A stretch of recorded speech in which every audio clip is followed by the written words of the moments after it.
دونوں کی یہ منزل یعنی راستے میں بتا رہا ہوں. دوزخ اس کا راستہ بہت خوبصورت دکھتا ہے لیکن منزل بہت خراب ہے, اور جنت کا راستہ کانٹوں بھرا ہے لیکن منزل بہت حسین ہے. مرضی تمہاری, صرف اگر تمہیں راستہ ہی چاہیے تو دوزخ کے راستے پر چلتے ہوئے جاؤ گے, آج یا کل کٹ جائے گا راستہ, اور جب منزل پہنچو گے پھر آگ کے شعلے تمہارا استقبال کر رہے ہیں, اور وہ کتنے سال تک وہ بھی نہیں معلوم. ہاں جنت کا راستہ کانٹوں بھرا تو ہے, تکلیفیں تو ہیں, نمازوں کی پابندیاں ہیں, حلال کھانا ہے, اور تمہیں شریعت اسلامیہ کے دائرے میں رہ کر کے عمل کرنا ہے. یہ سخت تو لگتا ہے, کٹھن تو ہے, لیکن جیسے ہی منزل آئے گی ساری تھکان اتر جائے گی, ساری پریشانیاں ختم ہو جائیں گی. جب جنت منزل مل جائے, اب آپ کے اوپر فیصلہ ہے, صرف راستہ تمہیں آرام کا چاہیے یا منزل اچھی چاہیے, یہ دیکھ کر کے چلو. اب اس کی مثال ایسی ہے کہ آپ کو میں دنیاوی طریقے سے ایک مثال بتاؤں. 1 کلومیٹر کا ایک راستہ ہے, 2 راستے یہاں پر بنے ہوئے ہیں, 1 کلومیٹر کے 2 روڈ ہیں. ایک روڈ کنکریوں سے بھرا ہوا ہے, لیکن جہاں یہ روڈ اینڈ ہوتا ہے, ختم ہوتا ہے, ایک بہت ہی حسین باغیچہ ہے جس میں پھل ہیں, ندی ہیں, بہت ٹھنڈی ہوائیں ہیں, لیکن راستہ پورا کنکریوں سے بھرا ہوا ہے, 1 کلومیٹر چلنا ہے.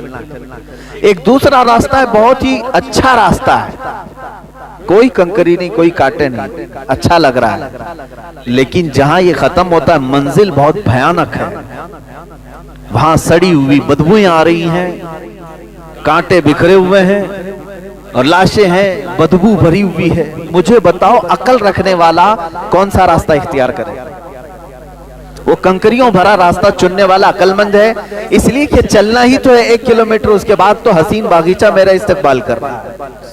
اور بے وقوف وہ بندہ ہے جو صرف راستے کو دیکھا کہ یہ حسین لگ رہا ہے, آرام کا لگ رہا ہے, چل پڑا, لیکن منزل بہت ہی بھیانک پا لیا. سیم یہی مثال جنت اور دوزخ کی ہے. وہی اللہ تعالیٰ فرماتا ہے قرآن پاک میں, جس نے صرف ہم سے دنیا مانگی ہم اس کو دنیا دے دیں گے. کفار و مشرکین کو اللہ دنیا دیتا ہے, تمہیں بھی دے گا, لیکن آخرت میں تمہارا حصہ نہیں رکھا جائے گا. اور جس نے ہم سے آخرت مانگی اللہ فرماتا ہے اسے دنیا میں برتنے کو بھی دیا جائے گا اور آخرت میں بھی دیا جائے گا. تو فائدے میں یہی رہیں گے. اسی لیے ہمیشہ ایک دعا یہ کرو, میں بہترین دعا آپ کو بتاتا ہوں جو اولیاء کاملین کی سب سے بڑی دعا تھی. کیا مانگنا چاہیے زندگی میں کیا مانگنا چاہیے؟ یعنی مانگنے کے لیے ہمارے پاس بہت ساری چیزیں ہیں. کیا مانگیں ہم؟ اپنے لیے گاڑیاں مانگیں, گھوڑے مانگیں, اولاد مانگیں, بیویاں مانگیں, بچے مانگیں, پراپرٹی, جائیداد, بادشاہ کا تخت, کیا چیز مانگنا چاہیں؟ اولیاء کاملین جو چیز مانگتے تھے وہ سب سے بڑی دعا یہ ہے, وہ یوں کہتے تھے کہ اے اللہ تو میرا ہو جا, بس تجھ سے تجھی کو مانگ کر مانگ لی ساری کائنات. اللہ رب العزت جس کا ہو جائے پھر بچا کیا؟ تو دعا ہمیشہ یہ کرو کہ اے اللہ تو میرا ہو جا, یعنی تو مجھ سے راضی ہو جا. اللہ رب العزت جس بندے سے راضی ہو جائے اسی کے متعلق تو کہا ہے شاعر نے, خودی کو کر بلند اتنا کہ ہر تقدیر سے پہلے خدا بندے سے خود پوچھے بتا تیری رضا کیا ہے. یہ وہ لوگ ہیں جن کے متعلق اللہ رب العزت اپنے خزانہ رحمت کو کھول دیتا ہے. قرآن میں ہے لہم ما یشاؤون فیہا, یہ وہ بندے ہیں جو چاہ لیں اللہ ان کے لیے رکھا ہے, جو وہ چاہ لیں اللہ ان کے لیے رکھا ہے. وَلَدَيْنَا مَزِيدٌ, اور اللہ فرماتا ہمارے پاس اس سے بھی زیادہ ہے جتنا وہ چاہتے ہیں. لیکن یہ اولیاء کاملین پوری زندگی اس طرح کی گزارتے رہ گئے کہ دنیا میں سے صرف اتنی چیزیں لی جتنا زندگی گزارنے کے لیے کافی تھی, باقی سب وہ مانگتے رہے اللہ ہی کو, مانگتے رہے اللہ ہی کو. ایک بہت ہی مقدس جماعت قیامت کے دن جنت میں جانے والوں کی 2-3 کیٹیگریز ہوں گی. جنت میں جانے والوں کی